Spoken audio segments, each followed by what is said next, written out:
अपनी क्षमताओं को पहचानो। एक मोटिवेशनल स्टोरी हिंदी में। एक गांव में एक आलसी आदमी रहता था। वह कुछ काम धंधा नहीं करता था, बस दिन भर निठल्ला बैठकर सोचता रहता था कि किसी तरह कुछ खाने को मिल जाए। एक दिन वह यूं ही घूमते घूमते आम के एक बाग में पहुंच गया। वहाँ रसीले आम से लदे कई पेड़ थे। रसीले आम देखकर उसके मुंह में पानी आ गया और आम तोड़ने के लिए वह पेड़ पर चढ़ गया। लेकिन जैसे ही वह पेड़ पर चढ़ा, बाग का मालिक वहाँ आ पहुँचा। बाग के मालिक को देख आलसी आदमी डर गया और वहाँ से जैसे तैसे पेड़ से उतरकर भागने लगा।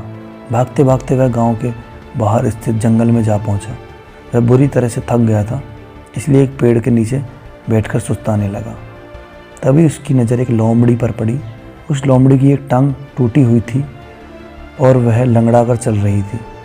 लोमड़ी को देख आलसी आदमी सोचने लगा कि ऐसी हालत में भी इस जंगली जानवर से भरे जंगल में ये लोमड़ी बच कैसे गई, इसका अब तक शिकार कैसे नहीं हुआ। जिज्ञासा में वह पेड़ पर चढ़ गया और वहाँ से बैठकर देखने लगा कि अब इस लोमड़ी के साथ आगे क्या होगा। कुछ ही पल बीते थे कि पूरा जंगल शेर की भयंकर दहाड़ से गूंज उठा, जिसे सुनकर सारे जानवर डर कर भागने लगे।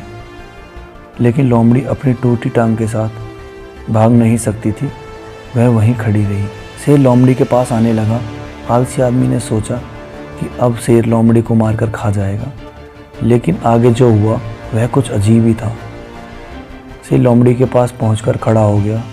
उसके मुंह में मांस का एक टुकड़ा था, जिसे उसने लोमड़ी के सामने गिरा दिया। लोमड़ी इत्मीनान से मांस के उस टुकड़े को खाने लगी। थोड़ी देर बाद शेर वहाँ से चला गया।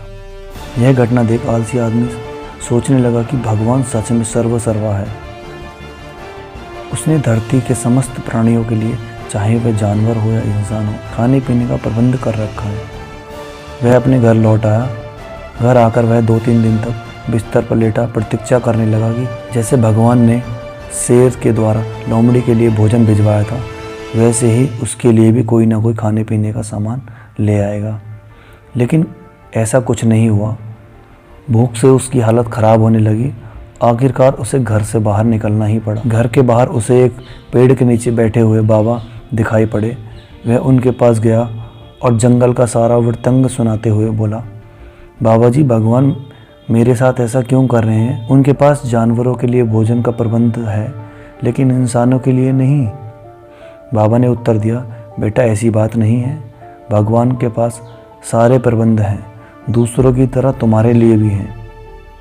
लेकिन बात यह है कि वे तुम्हें लोमड़ी नहीं, शेर बनाना चाहते हैं। हमें इस कहानी से यह सीख मिलती है, हम सबके भीतर क्षमताओं का असीम भंडार है, बस अपनी अज्ञानतावश हम उन्हें पहचान नहीं पाते और स्वयं को कमतर समझकर दूसरों की सहायता की प्रतीक्षा करते रहते हैं। स्वयं की क्षमताओं को पहचानिए, दूसरों की सहायता की प्रतीक्षा मत करिए।